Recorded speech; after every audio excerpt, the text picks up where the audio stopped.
এখন আপনারা বলেন এই অবস্থা আমার কি করা উচিত? আপনারাই বলেন, মানুষের না বিশ্বাস উঠে যাচ্ছে, আমারও না বিশ্বাস উঠে যাচ্ছে। না, আমাদের দায়িত্ব এটা না বলেন, এটা আপনারা দেশবাসী, আপনাদের সবারই দায়িত্ব। আপনারা এই যে আমার সচিব মহোদয় যেখানে বললেন, এটা আপনারা ভালোভাবে প্রজেক্ট করেন।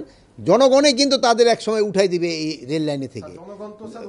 না, জনগণে উঠে না জনগণে শুনুন, সব জনগণে। এখন আপনারা কি অ্যাকশন দিতে বলেন, আপনারাই আমার একটু সাজেস্ট করেন। হ্যাঁ বলেন। না আপনিই বলেন। না আপনিও আপনিও বলতে পারেন। শুনেন, এটা আপনিও বলতে পারেন। শুনেন, আপনারা কিন্তু শুনেন, এই আইন শৃঙ্খলা না, এরা তো লোকজনকে অতিষ্ঠ করে ফেলতেছে, লোকজনকে কিন্তু একেবারে অতিষ্ঠ করে ফেলতেছে। তারা কিন্তু দিনের পরে দিনে কিন্তু তাদের এই দাবি দাওয়া কিন্তু বেড়ে চলছে। আর এটার কথা শেষ করতে দেন, এটার পিছনে কারা জড়িত আছে এটাও কিন্তু আপনারা জানেন, কিন্তু এটাও কিন্তু আপনারা প্রকাশ করেন না। সব কিছু আপনারা ডিটেইল জানেন, কারা কারা এইটা আমি কেন বলবো? আপনারা জানেন না? আপনারা যেটা জানেন এটা কেন আমি বলবো? না আপনি আপনি যেটা বলবেন এটাও মিডিয়ে যাবে।